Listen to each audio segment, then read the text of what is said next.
Hello everyone, welcome to exponential academy. मैं जूही मित्तल और कुछ बच्चों की डिमांड पर आज हम स्टार्ट करने जा रहे हैं क्लास 11 का मैथ्स। स्टार्ट कर रहे हैं चैप्टर फर्स्ट से, जो कि है सेट्स। मोस्ट इम्पॉर्टेंट चैप्टर है क्योंकि आगे जब हम पढ़ेंगे सेट्स दरअसल क्या है, सेट्स रिलेशन फंक्शन, ये मैथ्स की लैंग्वेज की स्टार्टिंग है। ये लैंग्वेज टाइप की मैथ्स है। अगर आप देखेंगे यहाँ पर अभी तक आप कैलकुलेशंस कर रहे थे, जितना भी मैथ्स आपने पढ़ा कैलकुलेटिव टाइप का पढ़ा, लेकिन यहाँ से स्टार्ट होती है सेट्स रिलेशन फंक्शंस। इस टाइप की मतलब कि लैंग्वेज टाइप के मैथ्स की स्टार्टिंग होती है। ये मैथ्स की ABCD कहलाती है, सेट्स एंड रिलेशन फंक्शंस। तो देखते हैं क्या है sets. Sets. A set is a well-defined collection of objects. Collection of objects. A set is a well-defined. यहाँ पर well-defined मोस्ट इंपॉर्टेंट है। ये वेल डिफाइंड छोटी मोटी चीज़ नहीं है, ये समझना बहुत ज़रूरी है। तो सेट समझ में आ जाएगा। कलेक्शन ऑफ ऑब्जेक्ट्स हम लोग जानते हैं, किन्हीं ऑब्जेक्ट्स का कलेक्शन। ऑब्जेक्ट्स कुछ भी हो सकते हैं, लाइक एज आपकी क्लासमेट्स का कलेक्शन, जितने भी आप लोग क्लास में पढ़ते हो उनका कलेक्शन, टीचर्स का कलेक्शन, कुछ स्कूल्स का कलेक्शन, बुक्स का कलेक्शन। तो ऐसे बहुत सारे कलेक्शन होते हैं। कलेक्शन ऑफ ऑब्जेक्ट्स तक तो ठीक है, क्रिकेटर्स का कलेक्शन, ऐसे कलेक्शंस तो ठीक है, लेकिन मोस्ट इंपॉर्टेंट क्या है, वेल डिफाइंड। वेल डिफाइंड मतलब यही सबसे इंपॉर्टेंट है। जैसे कि अब आपसे बोला जाए कलेक्शन ऑफ स्टूडेंट्स, आपकी क्लास में जितने भी बच्चे हैं उन सब का कलेक्शन, तो ठीक है 40 to 50 स्टूडेंट्स है, या जो भी स्टूडेंट्स है, नंबर ऑफ स्टूडेंट्स आपकी क्लास में जो भी है उन सबको कलेक्ट करेंगे एक रूम क्लास में और हम बोल देंगे that is the collection of students. Main यहाँ आता है वेल डिफाइंड। वेल डिफाइंड क्या है, वेल डिफाइंड में अब हमारे पास कलेक्शन ले लेते हैं हम, अगर आपकी क्लास के बच्चों का, कि क्लास के बच्चे हैं, आपकी क्लास के बच्चे हमने ले लिया। लेकिन वेल डिफाइंड में क्या होता है कि आपको बोल दिया जाए आपके स्कूल के अच्छे बच्चों का कलेक्शन। अब अच्छे बच्चे किस सेंस में, collection of good students from your school. अब गुड स्टूडेंट्स तो बहुत तरीके के होते हैं, कुछ पढ़ाई में अच्छे हैं, कुछ स्पोर्ट्स में अच्छे हैं, कुछ ड्राइंग में, आर्ट्स में अच्छे हैं, कुछ सिंगिंग में अच्छे हैं। तो गुड किस सेंस में, जब तक हमें वो सेंस ना पता लगे हम उसको वेल डिफाइंड नहीं बोल सकते। तो वेल डिफाइंड का मतलब वहीं पर होता है, like as Indian cricketer team में से अगर हम अच्छे क्रिकेटर्स को छाटें, अच्छे क्रिकेटर्स, अब कोई किसी में, कोई बैटिंग में अच्छा है, कोई बॉलिंग में अच्छा है, तो अच्छे क्रिकेटर का मतलब क्या, या फिर पूरे जितने भी क्रिकेटर्स हैं पूरे वर्ल्ड के उनमें से अच्छे क्रिकेटर्स की बात की जाए तो कोई किसी में अच्छा है, कोई किसी में अच्छा है। तो हम ऐसा सच नहीं बोल सकते कि यही अच्छा है।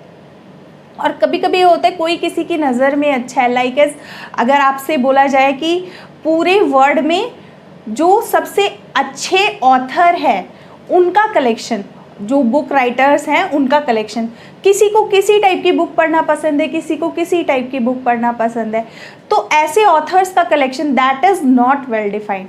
वेल डिफाइंड जो कि एकदम फिक्स हो जाए, आपको पता चल जाए हाँ यही चीज़ बोल रहे हैं। अब कैसे, मतलब अब अगर बोला जाए आपके स्कूल से जो हमेशा फर्स्ट आते हैं बच्चे, अब फर्स्ट आते हैं, कोई क्या पता कभी चेंज हुआ हो, या फिर अगर बोल दिया जाए तो ये भी वेल डिफाइंड नहीं है, लेकिन बोला जाए जो 2019 में फर्स्ट आए हुए हैं बच्चे, उन सब का कलेक्शन, सारे स्कूल में जो 2019 में जिस हर क्लास से वो बच्चों का कलेक्शन जो कि 2019 में फर्स्ट स्कोर किया था, जिन्होंने फर्स्ट रैंक स्कोर किया था, तो उन सब का collection. Now it's well defined, इसमें कुछ नहीं हो सकता, राइट। तो आप वो बच्चों को निकाल सकते हो। तो इसी को समझना ज़रूरी है कि वेल डिफाइंड होता क्या है। तो देखते हैं क्या है well defined collection of objects. सबसे पहले हम दिखाते हैं सेट्स को हम कैपिटल लेटर्स से डिनोट करते हैं, लाइक एज ABC। तो कैपिटल लेटर्स से हम किसी सेट को डिनोट करते हैं और हम उसके एलिमेंट्स को, एलिमेंट्स मतलब जो कलेक्शन ऑफ ऑब्जेक्ट्स हैं उनको ब्रेसेस में रखते हैं, इस टाइप के ब्रेसेस में रखते हैं कलेक्शन ऑफ ऑब्जेक्ट्स को। तो ये हम बोलते हैं set of all, set of all, collection of objects. तो इसमें हम क्या रखते हैं, कलेक्शन ऑफ ऑब्जेक्ट्स को रखते हैं, कलेक्शन ऑफ ऑब्जेक्ट्स। तो सेट को इस तरह से डिनोट किया, और इसके अंदर जो ऑब्जेक्ट्स हम रखते हैं ना उनको हम बोलते हैं एलिमेंट्स, उन ऑब्जेक्ट्स को हम बोलते हैं एलिमेंट्स, जिसमें ए बी सी डी, तो स्मॉल लेटर से हम इनको डिनोट करते हैं। कलेक्शन ऑफ ऑब्जेक्ट्स को हम स्मॉल लेटर से, जिनको हम एलिमेंट्स भी बोलते हैं, elements, A B C D, small letter से हम अंदर के एलिमेंट्स को शो करते हैं सेट के अंदर जो आएंगे, और कैपिटल लेटर से हम उस सेट को रिप्रेजेंट करते हैं, A B C D whatever. तो ये हो गए सेट्स के नेम और ये हो गए उसके एलिमेंट्स। सबसे पहले यही पता होना चाहिए था। अब नेक्स्ट आता है कोई एलिमेंट किसी में है कि नहीं। अब सपोज करो मैंने एक सेट लिया, ए सेट, अभी मैं नंबर्स का कलेक्शन ले रही हूँ, सपोज 1 2 3 4 नंबर्स का मैंने एक सेट ले लिया। अब मैं पूछ रही हूँ कि इसमें 5 है कि नहीं। इसमें 5 अगर नहीं है, दिख ही नहीं रहा, है ही नहीं, तो हम कैसे लिखेंगे उसको, 5 बिलोंग्स। अब देखो अगर कोई है, पहले इसके लिए 5 के लिए बाद में बात करेंगे, पहले देखते हैं हम इसमें 2 है, 2 के बारे में पूछे तो हम लिखेंगे 2 बिलोंग्स टू, इसको हम बोलते हैं बिलोंग्स टू। ये होता है एप्सिलॉन से हम डिनोट करते हैं, this is called epsilon. Epsilon को हम बोलते हैं belongs to. 2 belongs to set A, 2 क्योंकि सेट ए में है, लेकिन 5 सेट ए में नहीं है, तो हम इसको एप्सिलॉन को कट कर देते हैं, तो that means doesn't belong to A. यहाँ पर हम बोल सकते हैं 5 does not belongs to A, belongs to A, यानी कि 5 ए सेट में नहीं है, ठीक है। और 2, यहाँ पर 2 बिलोंग्स टू ए का मतलब, यहाँ पर हम बोलेंगे 2 बिलोंग्स टू सेट ए, यानी कि 2 इसका एक एलिमेंट है। 5 एक एलिमेंट इस सेट का नहीं है, और 2 बिलोंग्स टू ए का मतलब 2 इस सेट का एक एलिमेंट है। पहले छोटी छोटी नोटेशंस आनी चाहिए आप लोगों को लिखने, क्योंकि मैंने बताया लैंग्वेज है, लैंग्वेज को कैसे करना है, तो ये छोटी छोटी चीज़ें करके ही आप सीख पाओगे कि क्या इनके मतलब है। तो हमने देखा एलिमेंट बिलोंग करते हैं या नहीं करते हैं। कोई एलिमेंट अगर सेट में होगा तो बिलोंग करता हुआ कहा जाएगा, अगर नहीं होगा तो हम बोलेंगे doesn't belong to that set. तो ये बात हो गई बिलोंग्स की और नॉट बिलोंग्स की। नेक्स्ट आता है, हम 2 टाइप से रिप्रेजेंट कर पाते हैं किसी सेट को। 2 टाइप्स रिप्रेजेंटेशन है। नंबर फर्स्ट इज रोस्टर और टेबुलर फॉर्म।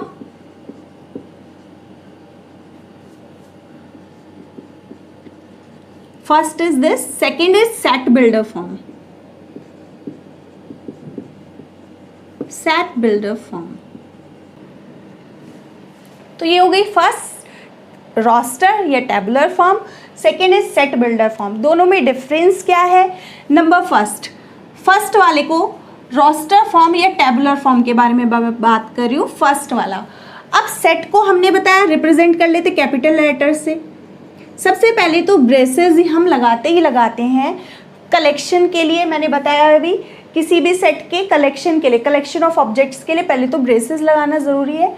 अब रोस्टर या टेबुलर फॉर्म में एलिमेंट्स हम रखते हैं और उसके बाद हम कॉमा यूज़ करते हैं, A B C D E, जैसे कि मैंने यहाँ पर किया। This is roster form. हमने ब्रेसेस बनाए और एलिमेंट्स कैसे लिखे, कॉमा लगा कर। तो पहला एलिमेंट, दूसरा, तीसरा, चौथा, ऐसे ही ये एलिमेंट्स हो गए। तो एलिमेंट्स को हम कैसे सेपरेट करके लिखते हैं, बाय यूजिंग कॉमास। लेकिन हमारे पास set builder form, second one is set builder form.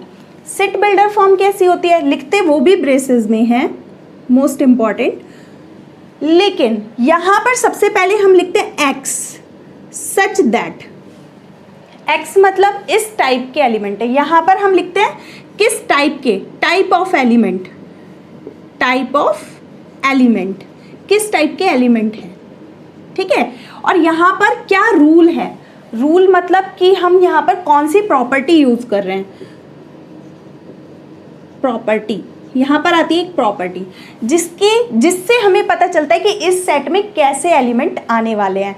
तो हमें ये प्रॉपर्टी अगर नहीं पता होगी तो हम ये सेट डिफाइन नहीं कर सकते, लेकिन हमें ये पता है एक्स टाइप के एलिमेंट आएंगे जहाँ पर हमें एक्स के बारे में यहाँ पर पता होगा, यहाँ पर हमें बताना होगा कि एक्स क्या है, तभी तो हम सेट बना पाएंगे। तो देखते हैं एक्स क्या है। सपोज एक्स, मैं यहाँ पर लिखना चाह रही हूँ property x is a natural number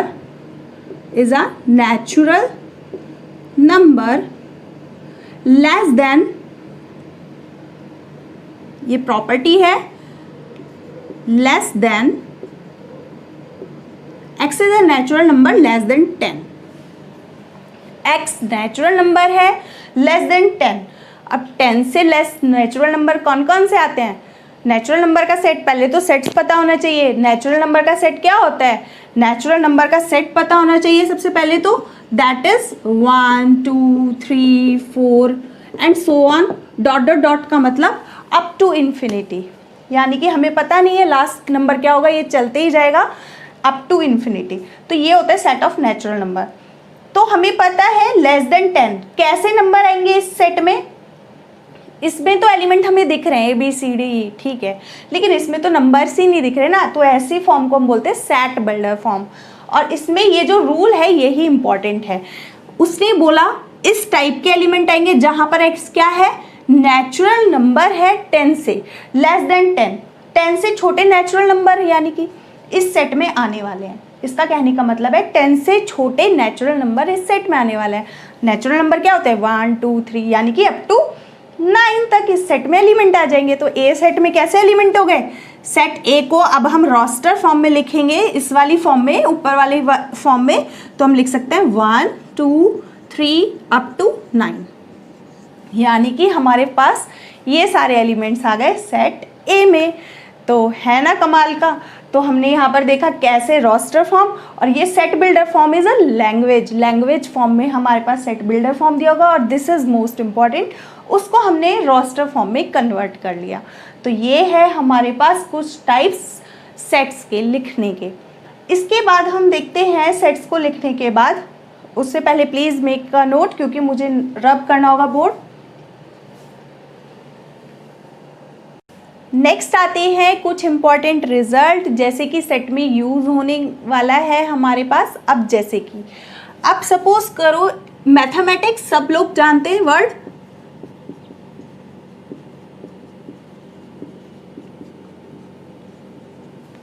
अगर हम इसको रोस्टर फॉर्म में लिखेंगे तो वहाँ पर क्या है? Repetition of elements is not necessary.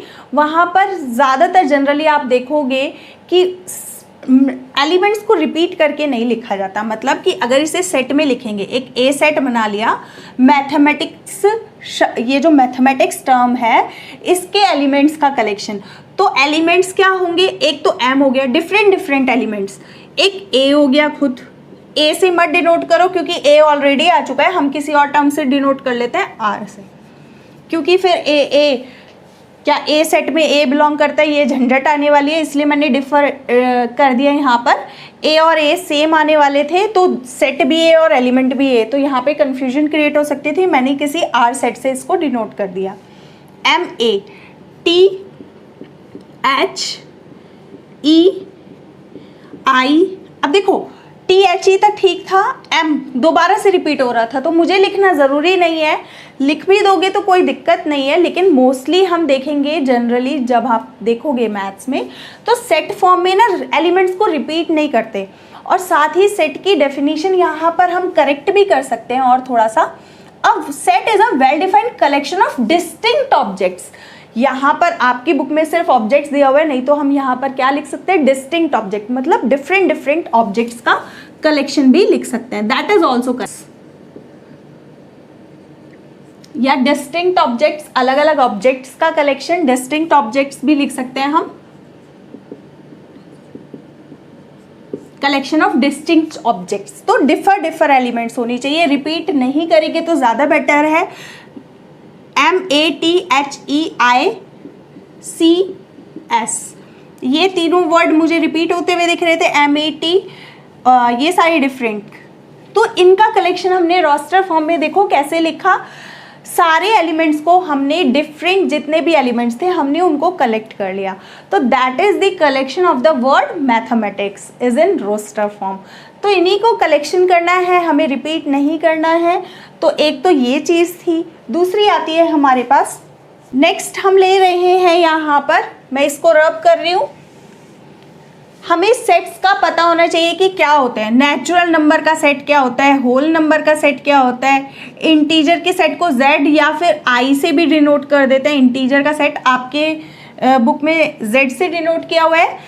फिर सेट ऑफ रैशनल नंबर्स और ये है सेट ऑफ रियल नंबर्स। तो सबसे पहले आप लोगों को इन सब के बारे में पता होना मस्ट है। सेट्स से पहले नेचुरल नंबर का सेट अभी मैंने बताया 1 2 3 4 up to infinitive. Whole number में क्या आ जाता है, बस 0 आ जाता है, 0 1 2 3 4 and so on. Set of integers, integers का सेट होता है हमारे पास 0 1 2 3 and so on up to infinitive. Similarly -1 -2 -3। तो देख रहे हैं ये सब किस में लिखे हुए हैं, रोस्टर फॉर्म में ही हमको मिले हुए हैं। ये है rational number, set of rational numbers which is of the form p by q such that q should not be equal to 0। यानी कि, और ये आपस में कैसे होने चाहिए, set of rational number p by q की फॉर्म में, जहाँ पर q बस 0 नहीं होना चाहिए, क्योंकि डिवाइड में 0 अनडिफाइंड नंबर, वो नंबर आज तक मैथ्स में डिफाइंड ही नहीं है, तो 0 बस नीचे ना आए, तो ये चीज़ का ध्यान रखना होता है। और रियल नंबर, सारे नंबर, जैसे भी नंबर आज तक आप लोगों ने देखे हैं, क्योंकि आपने अभी कॉम्प्लेक्स नहीं पढ़ा, जब कॉम्प्लेक्स नंबर पढ़ेंगे, अभी आएगा इसी में आगे, तो कॉम्प्लेक्स नंबर जब पढ़ेंगे तब देखेंगे। नहीं तो इन सारे नंबर्स का कलेक्शन, पूरी रियल नंबर लाइन आज तक आप जो पढ़ के आ रहे हो वो सारे, तो इसमें हम क्या बोल सकते हैं, सारे नेचुरल नंबर, होल नंबर, ये सारे नंबर्स जिस भी तरह के, लाइक एज 0 भी आएगा, 0.0001 भी आएगा, रूट वाला भी आएगा, ठीक है, √2 √3 इस टाइप के भी आ जाएंगे, ये भी आ जाएंगे 1 2 3 वाले। तो सारे टाइप के एलिमेंट नेगेटिव आ जाएंगे, -1.3 सो ऑन। तो जिस भी टाइप के नंबर्स आज तक आपने देखे हैं वो सारे नंबर्स रियल नंबर में आते हैं। और हम जानते भी हैं रियल नंबर्स की एक लाइन डिनोट करना, ओरिजिन -इन्फिनेटिव टू इन्फिनेटिव, जहाँ पर हम 1 2 3 ऐसे लिख लेते हैं और इसके मिड में भी एलिमेंट्स होते हैं। तो ये सारा क्या है, real number line. Number line हमने पढ़ी हुई है क्लास 10th में। तो ये है नंबर लाइन, इसको हमने बोला नेचुरल नंबर का set, set of natural number, set of natural number. Second is whole number, then set of integers,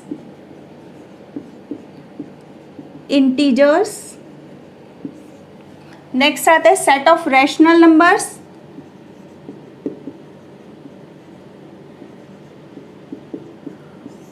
then real number. This is real number. तो इतना तक पता होना चाहिए। अब तुम्हारे पास कहीं कहीं पर दिया होगा z+, वर्ड यूज किया गया होगा z+, और साथ ही q+, r+। तो इसका मतलब है हमें नेगेटिव इंटीजर्स नहीं लेने, set of all positive integers. Integers का सेट अभी हमने पढ़ा, इंटीजर्स का सेट ये होता है, तो set of all positive integers आ जाएंगे हमारे पास 1 2 3 4। सेट ऑफ पॉजिटिव, अब नेगेटिव रेशनल नंबर नहीं लेंगे, माइनस का 1/2 नहीं वर्क करेगा, अब वर्क करेगा 1/2। सारे प्लस वाले रैशनल नंबर 1/2 3/2 इस टाइप के नंबर जो आते हैं ये सारे किस में आ जाते हैं, रैशनल नंबर में। और होता एक और है इर्रेशनल नंबर का सेट, उसमें कैसे नंबर आते हैं, सेट ऑफ इर्रेशनल नंबर रह गया यहाँ पर, लिख देती हूँ मैं, उसको हम QC से डिनोट करते हैं। ये होता है सेट ऑफ इर्रेशनल नंबर, इसमें रूट वाले लाइक एज √2 √3 ये वाले सारे नंबर आ जाते हैं, neither terminating nor repeating type के, नीदर टर्मिनेटिंग नॉन रिपीटिंग। तो इस टाइप के ये सारे नंबर्स आ जाते हैं इस वाले सेट में हमारे, इसको हम बोलते हैं इर्रेशनल नंबर, इर्रेशनल नंबर्स का सेट, और इन सबको मर्ज करके जो भी बनता है ये सारा रियल नंबर होता है। मतलब कि इन 4 और एक ये 5th वन, इन पांचों को मर्ज करके जो बनता है वो रियल नंबर का सेट होता है। अब बात आती है Z प्लस। मैंने बताया बस प्लस लग जाना मतलब पॉजिटिव इंटीजर का सेट लो, लेकिन पॉजिटिव इंटीजर्स का। रैशनल नंबर लो लेकिन पॉजिटिव वाले, रियल नंबर लो नेगेटिव वाले छोड़ के बाकी जितने भी पॉजिटिव वाले हैं। तो बस प्लस का मतलब यही था हमारे पास। तो थोड़ी बहुत बेसिक नॉलेज हमें इन चीज़ों की होनी चाहिए थी। प्लीज़ मेक अ नोट, क्योंकि उससे पहले मैं कुछ और बताऊं। यहाँ पर अब हम ले रहे हैं कुछ एग्जाम्पल्स जिससे आप लोगों को और अच्छे से क्लियर हो जाएगा सेट्स है कि नहीं है, और है तो किस तरह से करना है। तो देखते हैं। क्वेश्चन नंबर फर्स्ट है, हमें चेक करना है फर्स्ट और सेकंड में ये सेट्स हैं कि नहीं। The collection of 10 most talented writers of India. क्या ये well defined collection of writers है? ठीक है, कलेक्शन ऑफ राइटर्स तक तो ठीक था, राइटर्स ऑफ इंडिया, इंडिया के जितने भी राइटर्स हैं सबका कलेक्शन तक ठीक है। लेकिन अभी मैंने बताया था वेल डिफाइंड होना ज़रूरी है। तो वेल डिफाइंड 10 मोस्ट टैलेंटेड कैसे बोल सकते हैं? अब कोई किसी राइटिंग के भी स्किल्स होते हैं ना, कोई किसी टाइप के लिए, अब बताया कि किसी के लिए कोई बहुत अच्छा होगा, टैलेंटेड होगा, किसी के लिए ये टैलेंटेड नहीं होगा। मतलब कि कोई किसी कैटेगरी में अच्छा लिखता होगा, कोई किसी दूसरी कैटेगरी में अच्छा लिखता होगा। तो this is most talented word is not well defined. ये जो मोस्ट टैलेंटेड जहाँ पर आ जाता है ना, मोस्ट टैलेंटेड, सबसे अच्छा वाला, या ये सब वर्ड जो होते हैं ये वेल डिफाइंड नहीं होते, क्योंकि किसी के लिए कोई अच्छा होता है, किसी के लिए कोई अच्छा होता है। तो मोस्ट टैलेंटेड की वजह से this is not a set, ये सेट नहीं बन सकता, क्योंकि सेट के लिए well defined collection of objects का होना मस्ट है। नेक्स्ट देखते हैं, the collection of all girls in your class. आपकी क्लास में सारी गर्ल्स का कलेक्शन, ये तो वेल डिफाइंड है, कोई बड़ी बात नहीं है उनको कलेक्ट करना। तो आपकी क्लास से गर्ल्स का कलेक्शन सिर्फ अगर हम कलेक्ट करें तो ये सारा क्या आ जाएगा, दिस इज वेल डिफाइंड। तो this is a set. Next आता है थर्ड, ए एक्स टाइप के एलिमेंट है, ये सेट बिल्डर फॉर्म में लिखा हुआ है। ठीक है, एक्स इज सच दैट, ये कॉलन है, कॉलन को हम सच दैट बोलते हैं, इसको एक्स इज सच दैट, मतलब एक्स में किस टाइप के एलिमेंट है, सच दैट। ये मैंने बताया था अभी प्रॉपर्टी होती है जो कि क्या बताती है कि किस टाइप के एलिमेंट्स आने वाले हैं। इंटीजर आने वाला है, एक्स इज एन इंटीजर। अभी मैंने एक्सप्लेन किया what is the set of integers, तो उसका होना मस्त था ना। तो इंटीजर का सेट पता होना जरूरी है, इंटीजर आने वाला है। लेकिन उसके साथ भी उसने कंडीशन लगा दी, ऐसे वाले इंटीजर लेना जिनका स्क्वायर करे और वो 5 या 5 से कम आए। तो हम देखते हैं इंटीजर का सेट, अभी मैंने बताया था z से डिनोट करते हैं, 0 1 2 3 4, सिमिलरली -1 -2 एंड सो ऑन। तो देखते हैं, देखो 0 का स्क्वायर करेंगे तो 5 से छोटा आएगा, 0 का स्क्वायर 0, तो ये इस सेट में आ जाएगा, सेट 3 में। तो मैं यहीं पर एक्सप्लेन करके लिख रही हूँ, a इज इक्वल टू कैसा सेट होगा, 0 आएगा उसमें। नेक्स्ट 1 का स्क्वायर भी 5 से छोटा होगा, तो 1 भी इस सेट में आएगा। 2 का स्क्वायर यानी कि 4 भी किससे छोटा होगा, 5 से छोटा होगा, होगा कि नहीं। इक्वल टू, अब देखो 3 का स्क्वायर करते ही वो 9 हो जाएगा, 9 ना तो इसके छोटा है ना बराबर है, तो हमारा ये सेट यहीं पर स्टॉप हो गया पॉजिटिव साइड के लिए। अब नेगेटिव -1 आ जाएगा, -1 का स्क्वायर करोगे तो भी तो 1 से 5 से छोटा होगा ना, तो -1 आ जाएगा, और क्या आ जाएगा नेक्स्ट, -2 का स्क्वायर आ जाएगा, -2 भी आ जाएगा क्योंकि -2 का स्क्वायर करेंगे जो कि 4 आएगा, which is also less than 5। तो -3 नहीं लेंगे क्योंकि 9 आ जाएगा, which is not less than 5, वो ग्रेटर देन हो जाएगा 5 से, तो इसलिए हमारे पास ये कलेक्शन आ गया।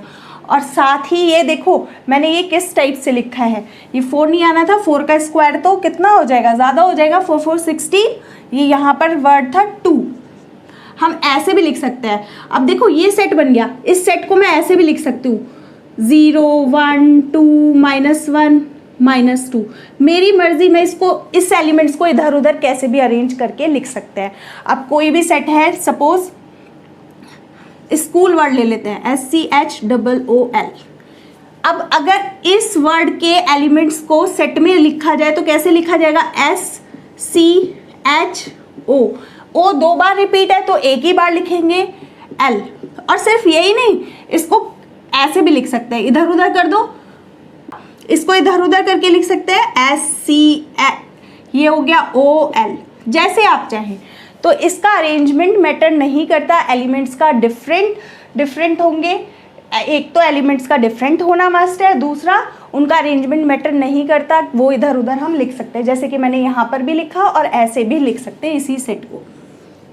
तो जैसे हम मन करें उनको इधर उधर अरेंज करने से कोई फर्क नहीं पड़ता। नेक्स्ट आते हैं क्वेश्चन नंबर 5।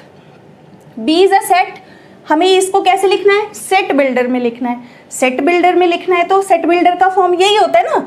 तो क्वेश्चन नंबर 4th में हम करेंगे। अब देखो 4th को अगर हम देखें, बी सेट से हमने डिनोट किया है, ये 5 का स्क्वायर जैसे नजर आ रहा है ना, तो क्या हम ऐसा लिख सकते हैं इसको, 5 का क्यूब 5 की पावर 4। बी सेट ऐसा गिवन है, अब इसे सेट बिल्डर में बनाना है तो हमें मिल गया। देखो 5 की पावर्स हैं तो हम इसको कैसे लिख सकते हैं, is in set builder form. पहले तो ये लगाना मस्ट है, एक्स इज सच दैट, मतलब एक्स टाइप के एलिमेंट आएंगे। अब यहाँ पर डिफाइन करना है तो हम क्या लिख सकते हैं, एक्स की पावर 5 की पावर n। 5 की पावर n क्यों, देखो यही तो बदल रहा है, n की एक बार पावर 1 2 3 4, और n भी कहाँ तक है, such that x is such that x में 5 की पावर n टाइप के एलिमेंट आएंगे, और इस n की वैल्यू भी बस कहाँ तक होनी चाहिए, 4 तक होनी चाहिए। और ये 1 2 3 4 कौन से नंबर होते हैं, नेचुरल नंबर होते हैं। तो हम यहाँ पर लिख देंगे comma n belongs to natural number and n की वैल्यू कहाँ से कहाँ तक होनी चाहिए, लेस देन 5। हम ऐसे लिख सकते हैं n इज लेस देन 5 से कम होनी चाहिए। तो 5 से कम नेचुरल नंबर आ गए 1 2 3 4, तो ऐसे लिख सकते हैं। और सिर्फ इसको ऐसे ही नहीं, ये वाली चीज़ टर्म चेंज करके हम ऐसे भी लिख सकते हैं, एक और सेट बना सकते हैं, यही सब लिख के एंड सेम, यही इतना तो सेम ही आएगा। यहाँ पर हम ऐसे भी लिख सकते हैं, n की वैल्यू 4 भी हो सकती है, कहाँ से कहाँ तक, 1 से लेके 4 तक। लेकिन ये लिखने से बेटर है हम ये लिखें, क्योंकि हमने पहले ही एक्सप्लेन कर दिया, नेचुरल नंबर है जो कि 5 से कम है, n की वैल्यू 5 से कम है, 5 से कम तो 1 2 3 4 ही आएंगे ना। और नहीं तो ऐसे भी लिख सकते हैं simple, n is less than equal to 4, n की वैल्यू 4 और 4 से कम है। तो ये हो गए हमारे पास सेट बिल्डर फॉर्म लिखने का तरीका। नेक्स्ट आते हैं 5th इज एक सेट दिया हुआ है। अच्छा, इसके लिए तो बनाने की जरूरत ही नहीं है, हमें बिलोंग्स और नॉट बिलोंग्स वाला करना है। मतलब कि ये सेट दिया हुआ है, अब हमें बताना है कि क्या 0 इस सेट में है, 0 इस सेट में बिलोंग करता है। मैंने बताया अभी 0 तो नहीं दिख रहा है, तो डजंट बिलोंग का साइन होता है ये वाला, ये फिल इन द ब्लैंक्स है। 6 क्या इस सेट में बिलोंग करता है, yes 6 belongs to set A, तो ये आ जाएगा। तो है ना सिंपल, अगर अच्छे से समझ में आना चाहिए। सेट्स आगे बहुत ज़्यादा यूज़ होने वाला है हर जगह, मैथ्स में और 12th में भी थोड़ा सा इसका एक्सटेंशन है रिलेशंस फंक्शंस का, तो इसलिए अच्छे से आना चाहिए यहाँ पर। तो आज के लिए फ़िलहाल इतना ही। होप सो आप लोगों को अच्छे से समझ में आ रहा होगा। अगर कोई क्वेरी रहती है आप मुझे कमेंट करके पूछ सकते हैं। अगर आपके लिए वीडियो थोड़ी भी हेल्पफुल रही हो, प्लीज़ लाइक शेयर सब्सक्राइब करना नहीं भूलिएगा। Thanks for watching.